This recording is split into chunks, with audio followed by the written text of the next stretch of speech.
नाम सुमन है। मेरी उम्र सिर्फ 19 साल है। मैं अपने घर की सबसे छोटी बेटी हूँ। मेरी बड़ी दीदी का नाम सीमा है। आज भी मामूली दिन ही था। मम्मी पापा के साथ बैठकर हम हंसी मजाक कर रहे थे जब अचानक हमारे घर के दरवाजे पर दस्तक हुई। रात के 10 बज रहे थे। इस समय किसी का आना हैरानी का कारण था। पापा अपनी जगह से उठे और दरवाजे की ओर बढ़ चुके थे। मम्मी, मैं और दीदी तीनों ही दरवाजे की तरफ देख रहे थे जब पापा किसी को अंदर लेकर आ रहे थे। उनकी आवाज से ही लग रहा था कि कोई बड़ा आया है। हम लोग फौरन अपनी जगहों से खड़े हो गए और जब घर के अंदर वे लोग दाखिल हुए तो मम्मी, मैं और दीदी आंखें फाड़े उन लोगों को देख रहे थे, क्योंकि यह कोई और नहीं बल्कि हमारे गांव के जमींदार और उनके बेटे राजकन्ना थे। वह देखने में बहुत ही सुंदर थे। मेरी दीदी तो फौरन ही कमरे के अंदर चली गई, क्योंकि इस तरह गैर मर्दों के सामने आने से हमें मना किया जाता था। मैं और दीदी कान लगाकर उन लोगों की बातें सुन रहे थे। सभी घर वाले परेशान हो चुके थे, क्योंकि वे लोग बहुत ही अमीर और बड़ी हवेली वाले थे। उनकी तो बात ही अलग थी। अगर किसी के कदम उनके घर की तरफ पड़ जाएं, तो वह माला माल होकर ही लौटता था। और आज वे लोग खुद हमारे घर आ गए थे। ये कोई छोटी बात नहीं थी। और फिर जो बात हम लोगों ने सुनी, वह सुनकर तो मुझ पर और मेरी बहन पर सन्नाटा छा गया। राजकन्ना अपने पिता के साथ मेरी बहन का रिश्ता लेकर आए थे। वह सीमा दीदी से शादी करना चाहते थे। यह बात हैरान करने वाली थी। मैंने दीदी की तरफ हैरान नजरों से देखा, जबकि दीदी तो ऐसी हो गई थी जैसे काटो तो खून नहीं निकले। वह फौरन ही दरवाजे से हटकर बिस्तर पर जाकर बैठ गईं। उनका चेहरा ऐसा हो गया था जैसे किसी ने सारा खून खींच लिया हो, जबकि मैं अब भी कान लगाकर उन लोगों की बातें सुन रही थी। राज खन्ना खुद मेरे पापा से जानकार थे और उन्हें देखकर कह रहे थे, आपको परेशान होने की जरूरत नहीं है। मैं सीमा का बहुत ख्याल रखूंगा। बहुत विश्वास से आपके पास रिश्ता लेकर आया हूँ। जिंदगी की हर खुशी उसे दूंगा। एक बार आप लोग मुझ पर भरोसा कर लें। पापा फौरन ही हाथ जोड़कर बोले, यह हमारे लिए तो बहुत बड़ी बात है कि आप जैसे बड़े लोग मेरी बेटी का रिश्ता लेकर आए हैं। भला हमें क्या अपना सिर कलम करवाना है आपको इनकार करके? मैं और मेरी पत्नी दोनों ही राजी हैं। मम्मी पापा तो ऐसे हो गए थे जैसे उन्हें कोई खजाना मिल चुका हो। फौरन ही सारी बातें तय हो गईं और राज खन्ना अपने पापा के साथ वापस चले गए। वे लोग जैसे ही बाहर गए तो मम्मी पापा एक दूसरे को देखकर रोने लगे कि इतना अच्छा रिश्ता हमारे घर चलकर आया है, ये कोई छोटी बात नहीं है। मैं भी कमरे से बाहर आ गई। मम्मी ने फौरन ही मुझे गले से लगा लिया और अपनी खुशी का इजहार करने लगी। जब मैंने फौरन कहा, पहले दीदी से तो पूछ लें कि वह इस रिश्ते के लिए राजी हैं या नहीं। आप लोग क्यों इतनी खुशियां मना रहे हैं? तब पापा मेरी बात काटते हुए बोले, भला उसको क्यों एतराज होगा? इतना अच्छा रिश्ता घर बैठे मिल गया। लड़कियां तो ऐसे रिश्ते पाने के लिए अपनी जूतियां घिस देती हैं। यह कहते ही मम्मी पापा दीदी के कमरे की तरफ चले गए, जबकि न जाने क्यों मुझे खतरे की आहट महसूस हो रही थी। मम्मी पापा जैसे ही दीदी के कमरे में दाखिल हुए तो दीदी रोते हुए पापा के सीने से लग गईं और रोते हुए बोली, मुझे यहाँ शादी नहीं करनी है। जमींदार अच्छे नहीं होते। शुरू में वह मुझे प्यार देंगे, मान सम्मान देंगे, लेकिन जब वक्त थोड़ा गुजर जाएगा तो एक और शादी कर बैठेंगे। ये लोग ऐसे ही होते हैं, कई रखेल रखते हैं, इनका कोई ईमान नहीं होता। पापा, मैं किसी जमींदार से शादी नहीं करूंगी। वह फौरन ही ऐतराज जताते हुए बोली, जबकि पापा बोले, खामोश हो जाओ, उन्हें हाँ कहो। तुम्हें नहीं पता इन सब बातों के बारे में। वह बहुत अच्छे हैं। राज एक नेक लड़का है। मैं उसके बारे में अच्छे से जानता हूँ। पूरे गांव में उसका नाम है। तुम जमींदार घराने की बहू बन जाओगी, ये बहुत बड़ी बात है। फिर तुम्हारी छोटी बहन भी है। कल को हमें उसका भी ब्याह करना होगा। अगर तुम आज ही ऐसी गलतियां करोगी तो हम कल को किससे मुंह दिखाएंगे? और कौन तुमसे शादी करेगा अगर तुम राज को इनकार कर दोगी? पापा की बात सुनकर दीदी खामोश हो गई, जबकि मम्मी ने पापा को इशारे से बाहर जाने का कह दिया ताकि वह खुद अपनी बेटी को समझा सकें। पापा के जाते ही मम्मी ने दीदी का हाथ पकड़ लिया और उनकी आंखों में देखते हुए बोली, कोई वजह है तो मुझे बताओ। ये बेबुनियाद वजह सामने रखकर रिश्ते से इनकार करना कोई अच्छी बात नहीं है। मम्मी की बात सुनकर दीदी ने कुछ नहीं कहा, बस खामोशी से अपना चेहरा फेर लिया। थोड़ी देर मम्मी ने उन्हें कुछ बातें समझाईं और फिर वह भी चली गईं। उन लोगों के जाने के बाद मैंने दीदी की तरफ एक नजर डाली और फिर खामोशी से अपनी जगह पर जाकर सो गई, क्योंकि रात बहुत हो चुकी थी। मैं दीदी से बहुत ज्यादा डरती थी, इसी वजह से उनसे ज्यादा बातचीत नहीं कर पाती थी। मेरी दीदी दिखने में बहुत खूबसूरत थीं। भगवान ने उन्हें बहुत ही हसीन बनाया था। यही वजह थी कि राज खन्ना जैसा शख्स उन पर मर मिटा था। अगली सुबह का सूरज पूरी शान शौकत से चमक रहा था। मैं अपनी दीदी के साथ नाश्ता करने के लिए कमरे से बाहर आई तो बरामदे में मिठाइयों के अंबार रखे हुए थे। फल फ्रूट और भी बहुत सारा सामान मौजूद था जो दीदी के होने वाले ससुराल से आया था। मम्मी इन सामानों को उत्सुकता से देख रही थी। हम दोनों के बाहर आते ही वह हमें भी इन सामानों के पास ले आई। मेरे चेहरे पर खुशियां बिखर गईं और मैं फौरन ही हर सामान को देखने लगी, जबकि दीदी सब चीजों से मुंह फेरकर किचन में चली गई। मम्मी उनकी पीठ को देखते हुए बड़बड़ाई, देख मेरी बच्ची, कितना कुछ आया है। मैं भी मम्मी की खुशी में खुश हो रही थी, लेकिन न जाने क्यों मुझे दीदी का रवैया कुछ अजीब लग रहा था। इस तरह तो वह कभी बर्ताव नहीं करती थी। कोई भी बात होती थी तो उसे बैठकर सुलझाती थी, न कि इस तरह की हरकतें करती थी। मैं अपना सिर झटक कर खामोशी से घर के अंदर आ गई।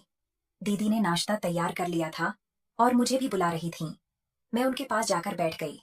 मैंने हिम्मत करके उनकी ओर देखा और सवालिया लहजे में बोली, दीदी, आप खुश क्यों नहीं हैं?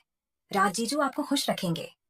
मैं कुछ और कहती, उससे पहले ही उन्होंने कांच का गिलास टेबल से उठाकर जमीन पर जोर से मारा और मेरे मुंह पर एक थप्पड़ लगाते हुए बोली, मेरे सामने बकवास करने की जरूरत नहीं है। अगर तुमने अब दोबारा उसे जीजू कहा तो मैं तुम्हारी जुबान खींच लूंगी। उनका लहजा गुस्से से भरा हुआ था, जबकि मैं उनका यह अंदाज देखकर हैरान रह गई कि मेरी दीदी को क्या हो गया। वह तो बहुत अच्छी इंसान थी। न उन्होंने कभी मारने की कभी बात नहीं थी और न ही उन्होंने कभी इस तरह से बदतमीजी की थी।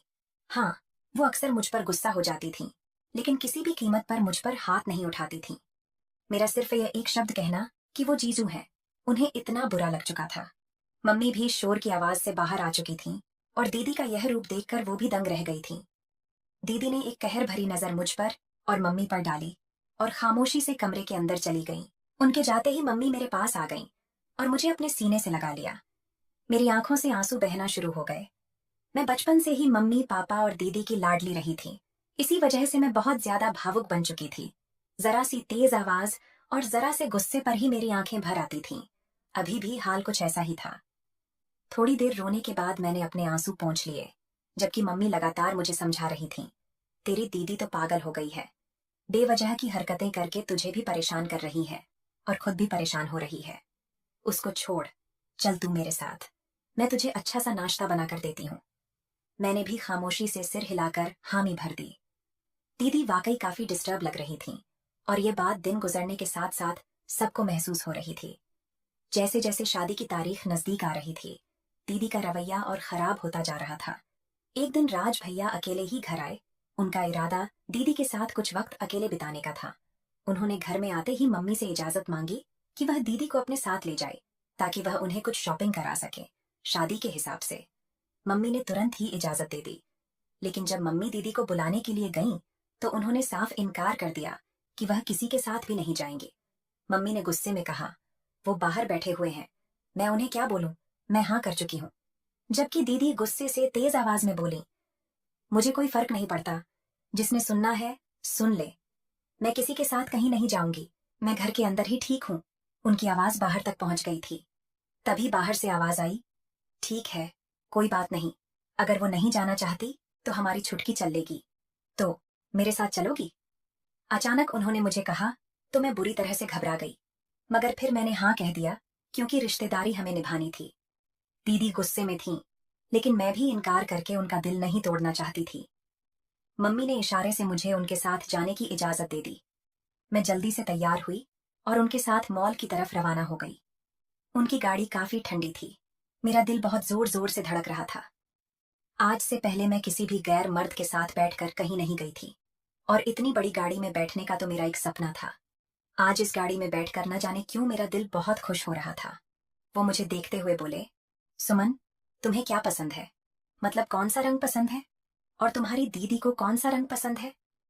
मैं जानती थी कि मेरे बहाने वो दीदी की ही पसंद जानना चाहते हैं, इसलिए मैं मुस्कुराकर बोली, मुझे लाल रंग बहुत पसंद है, जबकि दीदी को काला रंग पसंद है। हम दोनों बहनों की पसंद बहुत अलग अलग है। दीदी बहुत शांत स्वभाव और गंभीर रहती हैं, जबकि मैं बहुत ज्यादा शौकीन मिजाज हूँ। आपको आपकी टक्कर की साली मिली है, मैं इतराकर बोली, जबकि वो फौरन ही मुस्कुराए और कहने लगे, बिल्कुल, हमें तो खुशी होगी आपके साथ भी वक्त गुजार कर। आपकी दीदी वाकई बहुत अलग मिजाज की है, मगर मुझे उनकी यह बात बहुत पसंद है।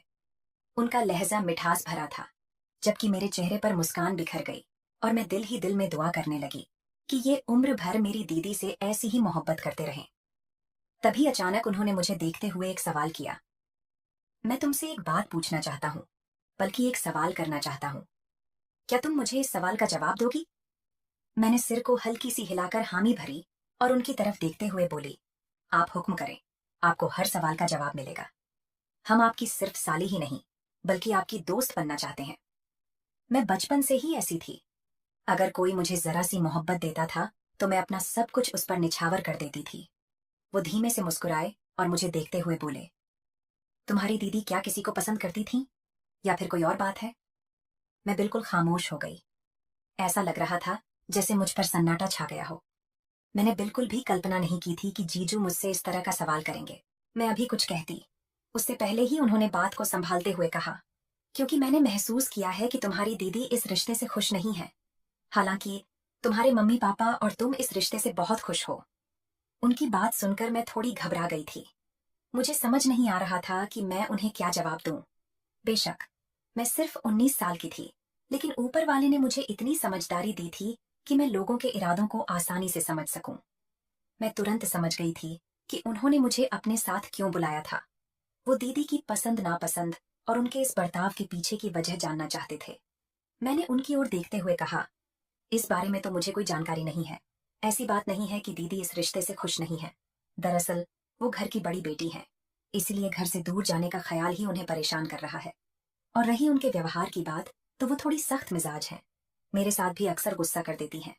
आपको पता है, अभी कुछ दिन पहले ही उन्होंने मुझे थप्पड़ भी मारा था। मगर मैं छोटी हूँ, इसलिए उनकी बात का बुरा नहीं मानती। मैं मासूमियत से बोल रही थी। मेरी बात सुनकर उन्होंने हल्के से मुस्कुराते हुए कहा, फिक्र मत करो, मैं तुम्हारी दीदी को भी उतना ही मस्त और शौकीन बना दूंगा जितना तुम हो। उन्हें तुम्हारी तरह बना दूंगा। उनकी यह बात सुनकर मैं खुलकर हंस पड़ी। इस दौरान हम मॉल पहुंच गए। वो मुझे अपने साथ कई दुकानों में ले गए। दीदी के साथ साथ उन्होंने मेरी भी बहुत अच्छी शॉपिंग करवाई। मम्मी ने चलते समय मुझे कुछ पैसे दिए थे, लेकिन उन्होंने मुझे 1 रुपये भी खर्च नहीं करने दिए। सारे बिल उन्होंने खुद ही चुकाए। शॉपिंग के बाद वो मुझे एक रेस्टोरेंट ले गए। वहां उन्होंने मुझे शानदार डिनर करवाया। वो बड़े ही अच्छे और प्यार से पेश आ रहे थे। ये सब देखकर मुझे बहुत अच्छा लग रहा था। रात के 8 बजे उन्होंने मुझे घर के पास छोड़ा। जाते जाते उन्होंने मुझसे कहा, सुमन, अपनी दीदी को समझाओ कि मैं उनका होने वाला पति हूँ। वो मुझसे थोड़ी बहुत बात तो कर सकती हैं। ये कहते हुए उन्होंने मुझे अपना नंबर दिया। मैंने झिझकते हुए उनका नंबर ले लिया। मुझे मालूम था कि मेरी दीदी कभी भी उनसे बात नहीं करेंगी। फिर भी मैंने चुपचाप उनसे विदा ली और घर के अंदर चली गई। घर पहुंचने पर मम्मी पापा बरामदे में बैठे शायद मेरा ही इंतजार कर रहे थे। मेरे हाथों में शॉपिंग बैग्स देखकर वो हैरान रह गए। मैंने उनके पास बैठकर उन्हें दिन भर की सारी बात बताई। हाँ, मैंने कुछ बातें उनसे छुपा लीं, जो राज भैया ने दीदी के बारे में कही थीं। थोड़ी देर बाद मैं अपने कमरे में गई। दीदी एक तरफ मुंह के बिस्तर पर लेटी हुई थीं। मैं उनके पास बैठ गई और उन्हें देखते हुए बोली, दीदी, आज राज भैया ने आपके लिए बहुत सारी शॉपिंग की है। आपको मैं दिखाऊं? अचानक दीदी मुझ पर चीख पड़ी, जाओ, उस राज भैया के पास ही रहने लग जाओ। मेरे पास क्यों आ रही हो? और आइंदा मेरे सामने उस आदमी का नाम मत लेना। जिंदगी खराब कर दी है तुम सबने मेरी। जाओ यहाँ से। उनकी यह बात सुनकर मैं बुरी तरह डर गई और चुपचाप कमरे से बाहर आ गई। अब मैं यह सोचने लगी कि राज भैया को कैसे बताऊं कि दीदी न तो उनसे बात करना चाहती हैं और न ही उनका नाम सुनना चाहती हैं। लिविंग रूम में बैठकर मैं दीदी के सोने का इंतजार करने लगी। मैं अंदर से बहुत परेशान थी, क्योंकि राज भैया ने मुझसे कई बार कहा था कि तुम्हारी वजह से ही मेरी उससे बात हो सकती है। थोड़ी देर सोचने के बाद मैंने उन्हें मैसेज कर दिया। मैंने लिखा कि दीदी अभी बहुत गुस्से में है और उनसे बात करना मुमकिन नहीं है। मैंने मैसेज किया ही था कि तुरंत उनका रिप्लाई आया। शायद उन्होंने मुझे दीदी समझ लिया था। वो लिख रहे थे, कैसी हो? उम्मीद है बहुत अच्छी होगी। वैसे देखने में तो बहुत अच्छी हो, फिर इतना गुस्सा क्यों करती हो? उनका मैसेज पढ़कर मुझे हंसी आ गई। मैं एक पल के लिए सोचने लगी कि क्यों ना मैं उनके साथ थोड़ा सा मजाक कर लूं, मगर फिर मैंने सिर झटक दिया। मैंने सोचा, मैं ऐसी लड़की नहीं हूं जो किसी के जज्बातों से खेले। मैंने उन्हें तुरंत जवाब दिया, मैं सुमन बोल रही हूँ। दीदी को मैंने कुछ नहीं कहा है, क्योंकि वो अभी बहुत गुस्से में है। मैंने सोचा आपको बता दूं, ताकि आप इंतजार न करें। मेरी बात सुनकर उन्होंने हंसते हुए मुझसे माफी मांगी और कहा, मैं समझा कि तुम्हारी दीदी है। वैसे तुम भी कम हसीन नहीं हो। ऊपर वाले ने तुम दोनों बहनों को ही बहुत खूबसूरत बनाया है। उनका यह कहना मेरे दिल को अच्छा लगा। वो वाकई अच्छे इंसान थे। पापा ने बिल्कुल ठीक कहा था कि वो बहुत अच्छे हैं।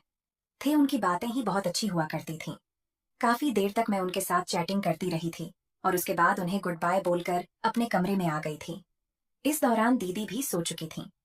मैं भी उनके बराबर में ही लेट गई और कब गहरी नींद में चली गई मुझे कुछ पता नहीं चला। वक्त धीरे धीरे गुजरता जा रहा था। शादी के दिन करीब आ रहे थे और दीदी का रवैया और ज्यादा खराब होता जा रहा था। एक दिन मैंने हिम्मत करके दीदी को बताया कि जीजू का नंबर मेरे मोबाइल में है और वो तुमसे बात करना चाहते हैं। मैंने कहा, एक बार उनसे बात कर लो और अपने दिल की बात उन तक पहुंचा दो ताकि वो तुम्हारे जैसा बन सकें। लेकिन दीदी ने उस दिन भी मेरे साथ बहुत बुरा बर्ताव किया। उन्होंने मुझे कमरे से बाहर निकाल दिया। फिर मैंने जीजू को साफ शब्दों में बता दिया कि आपकी होने वाली पत्नी बिल्कुल भी अच्छी नहीं है। उन्हें आपसे बात करने में कोई दिलचस्पी नहीं है। आप जब शादी कर लो तो उनकी अक्ल ठीक कर लेना। उस समय मैं बहुत उदास थी क्योंकि बार बार दीदी से बेइज्जत होना मुझे बिल्कुल अच्छा नहीं लग रहा था। लेकिन जीजू ने मेरा मूड ठीक कर दिया और मुझे हंसा दिया। उनकी बातों की वजह से मैं दीदी की बातें कुछ पल के लिए भूल गई थी। लेकिन न जाने क्यों दीदी का रवैया मेरा दिल तोड़ देता था। वक्त धीरे धीरे बीत रहा था। आज दीदी की मेहंदी थी। उन्होंने बहुत ही खूबसूरत जोड़ा पहन रखा था जो उनके ससुराल वालों ने दिया था। हम सब ने दीदी को खूब हल्दी लगाई थी, लेकिन दीदी मुंह बनाए बैठी थीं। उन्होंने किसी भी चीज में दिलचस्पी नहीं ली, बल्कि वो हर किसी को टोकती जा रही थीं। ऐसे मत करो, वैसे करो, इस तरह से मुझे हल्दी मत लगाओ। लेकिन सब ने उनकी बातों को नजरअंदाज कर दिया क्योंकि उनका मानना था कि दुल्हन तो शर्माती है। लेकिन मैं जानती थी कि दुल्हन इस बार शर्मा नहीं रही थी, बल्कि बहुत गुस्से में थी। मैंने धीरे से मम्मी से कहा कि इस रिश्ते से मना कर दीजिए। दीदी का रवैया देखकर मुझे समझ आ गया है कि वो कभी भी अपना रिश्ता अच्छे से नहीं निभा पाएंगी। मम्मी ने मेरी बात सुनकर मुझे डांट दिया और कहा, तुम्हें क्या पता बड़े घराने में रिश्ता करना कितने नसीब वालों की बात होती है। मैं मम्मी को सिर्फ देखती रह गई क्योंकि मैं जानती थी कि वो बहुत गलत कर रही हैं। वो एक लड़की की जिंदगी के साथ बहुत बुरा खेल रही थीं और यह बात मुझे बिल्कुल भी अच्छी नहीं लग रही थी। वक्त धीरे धीरे और तेजी से गुजर रहा था। बारात का दिन आ पहुंचा था। आज सुबह से ही दीदी अपने कमरे से बाहर नहीं आई थी। मम्मी ने उनके लिए एक मेकअप आर्टिस्ट को घर पर बुलाया था, लेकिन दीदी ने कमरे का दरवाजा बंद कर दिया था और मम्मी से कहा, मुझे किसी भी पार्लर वाली की जरूरत नहीं है, मैं खुद तैयार हो सकती हूँ। मैंने दीदी से कहा, दीदी मैं आपको तैयार कर देती हूँ, मुझे भी थोड़ा बहुत मेकअप का काम आता है। लेकिन दीदी ने साफ इनकार कर दिया। उन्होंने मेरी ज्वेलरी और कपड़े कमरे के बाहर निकाल दिए थे। इसका मतलब था कि मैं उनके कमरे में तैयार नहीं हो सकती। घर में मेहमान बहुत थे, इसलिए हमने इस पर ज्यादा हंगामा नहीं किया। मैं अपना सामान उठाकर मम्मी के कमरे में चली गई। वहीं मैंने नहा धोकर अपने कपड़े पहने और तैयार हो गई। अब मुझे सिर्फ बारात के आने का इंतजार था। घर में गहमा गहमी मची हुई थी। वक्त तेजी से बीत रहा था। हमने घर के बाहर ही शामियाना लगवाया था क्योंकि घर हमारा बहुत छोटा था और मेहमान बहुत ज्यादा थे। बारात का समय भी आ पहुंचा। मैं सबसे आगे आगे थी। जीजू का स्वागत हमने बहुत अच्छे से किया। मैंने उनसे बहुत ज्यादा रस्म की रकम ली और उन्होंने खुशी खुशी मुझे पैसे दे दिए। आज जीजू बहुत ही खूबसूरत लग रहे थे। मैंने उन्हें मुस्कुराते हुए कहा, आप बहुत अच्छे लग रहे हैं। उन्होंने भी मेरी नाक खींचते हुए कहा, तुम भी बहुत खूबसूरत लग रही हो। मैं धीमे से मुस्कुराई और पीछे हो गई। अब दुल्हन को मंडप में बुलाया जा रहा था। मम्मी पापा और मैं तीनों दीदी को लेने के लिए उनके कमरे में पहुंचे। लेकिन जब हमने दरवाजा खटखटाया तो दीदी ने दरवाजा नहीं खोला। घर में अब कोई नहीं था सिवाय हमारे। मैं बुरी तरह घबरा चुकी थी क्योंकि दीदी ऐसा कभी नहीं करती थी। कहीं उन्होंने कुछ कर तो नहीं लिया। यह ख्याल आते ही मेरी जान गले में अटक गई। मैंने घबराकर पापा की ओर देखा। उन्होंने मुझे शांत रहने के लिए कहा और तुरंत दरवाजा तोड़ने की कोशिश करने लगे। 2-4 धक्कों के बाद दरवाजा खुल गया। जब हम अंदर पहुंचे तो देखा कि दीदी वहां नहीं थी। मेरा तो दम ही निकलने के कगार पर था। मम्मी ने वॉशरूम भी देखा, लेकिन वो वहां भी नहीं थी। मेरी नजर ड्रेसिंग टेबल पर पड़े एक कागज पर चली गई। मैंने तुरंत ही वह कागज उठा लिया और जब मैंने वह खत पढ़ा तो मेरे पांव तले जमीन खिसक गई।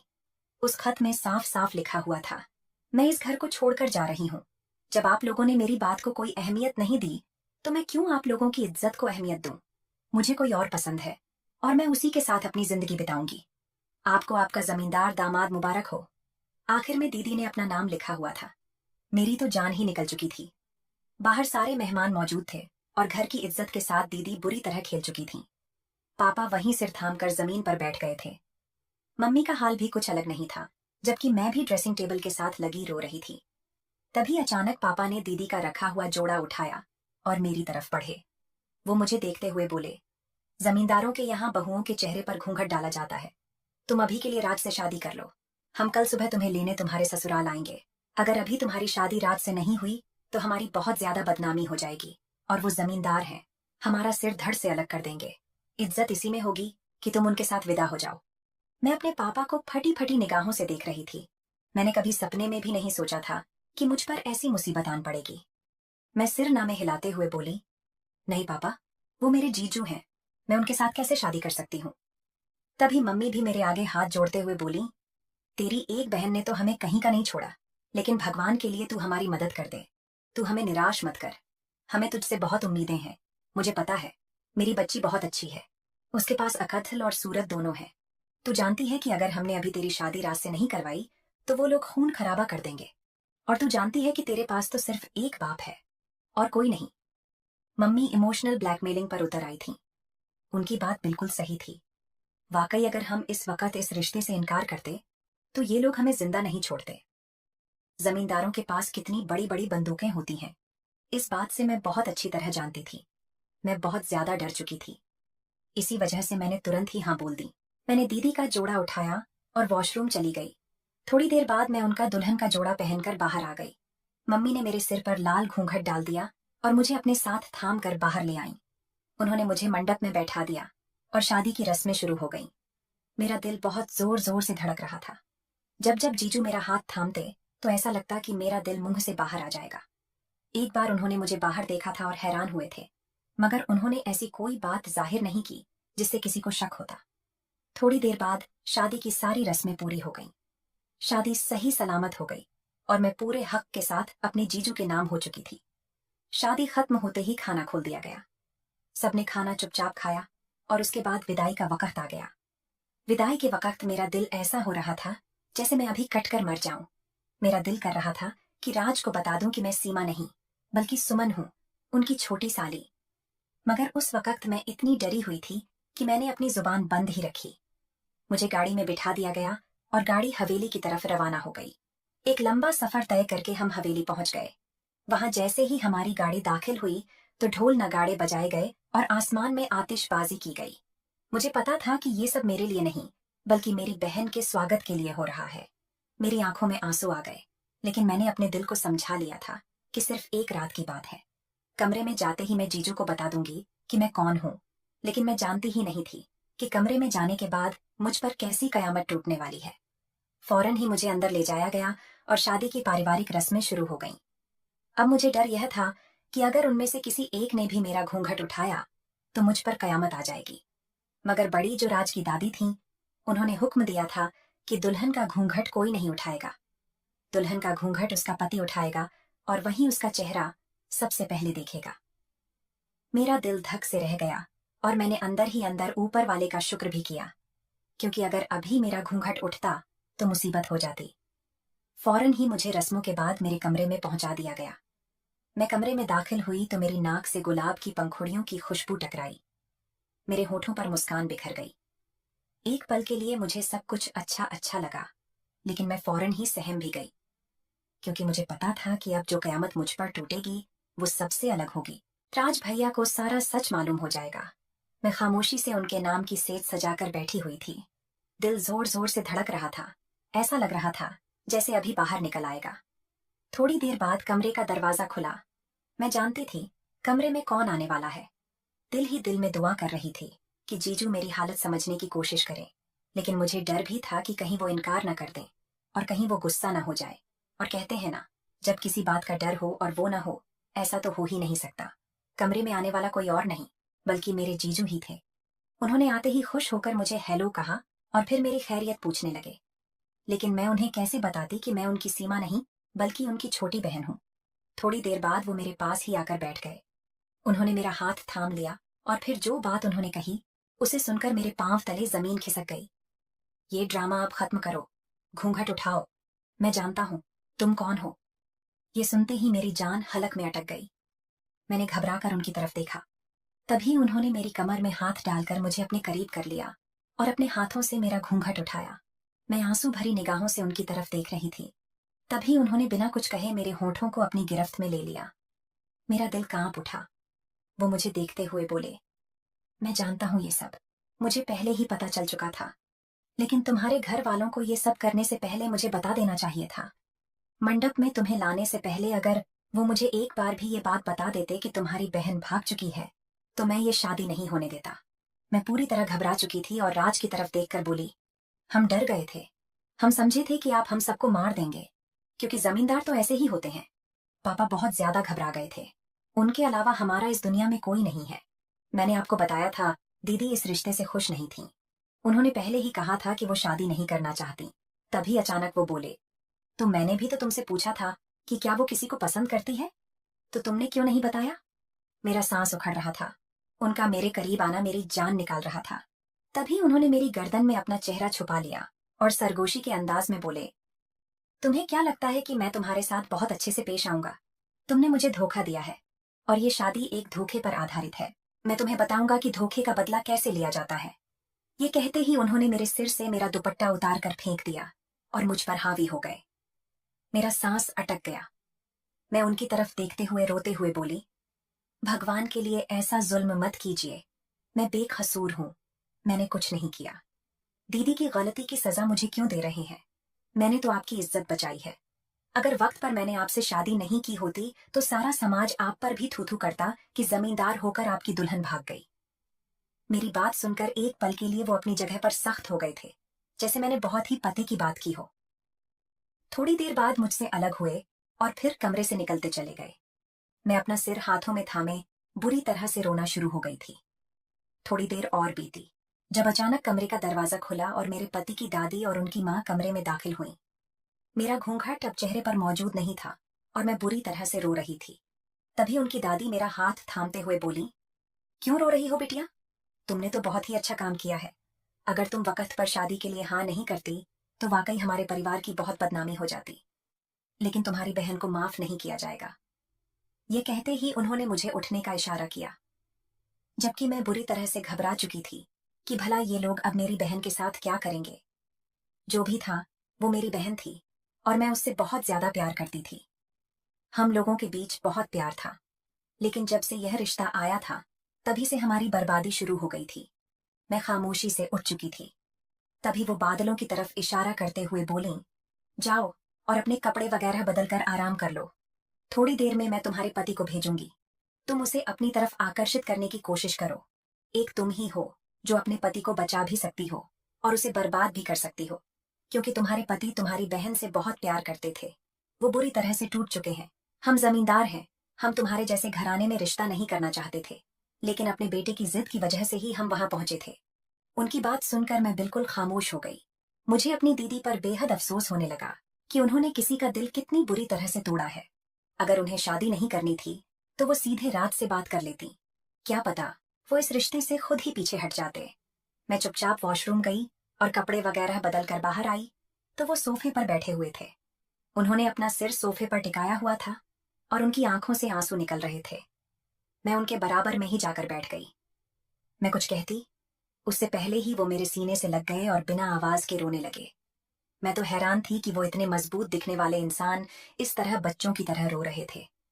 मैंने उन्हें फौरन अपनी आगोश में समेट लिया और उनकी पीठ थपथपाते हुए बोली, आप क्यों अपने आप को परेशान कर रहे हैं? जब अगला आपको इंसान नहीं समझ रहा, आपकी फीलिंग्स की कद्र नहीं कर रहा, तो आप क्यों आंसू बहा रहे हैं?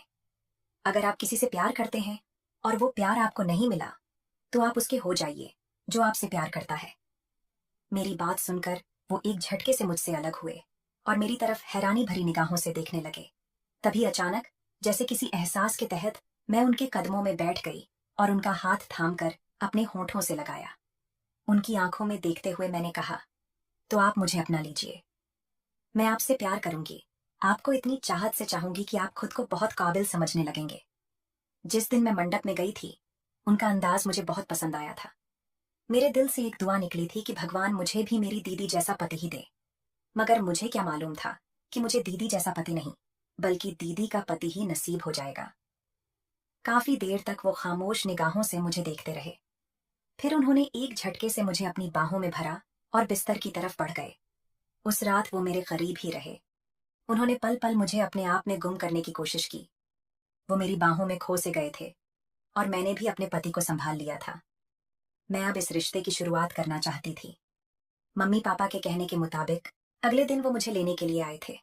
उन्होंने बड़े जमींदार से माफी मांगी थी, यानी राज के पापा से, मगर मैंने इनकार कर दिया था। मैंने कहा कि मैं अपने पति के साथ रहना चाहती हूँ और अपना घर बसाना चाहती हूँ। राज ने भी मेरी हाँ में हाँ मिलाई थी। उनका कहना था, मैं अपनी पत्नी को नहीं छोड़ूंगा। और रही आपकी बड़ी बेटी की बात, तो मैंने उसे भी माफ कर दिया है, क्योंकि ये बात हकीकत है कि जब आपको वो शख्स न मिले जिससे आप मोहब्बत करते हैं, तो फिर आप उस शख्स के हो जाएं जो आपसे मोहब्बत करता है। यह कहते हुए उन्होंने मुझे अपने करीब कर लिया और मेरे माथे पर एक प्यार भरा किस किया, जिसे महसूस करके मैंने सुकून से अपनी आंखें मूंद ली थीं।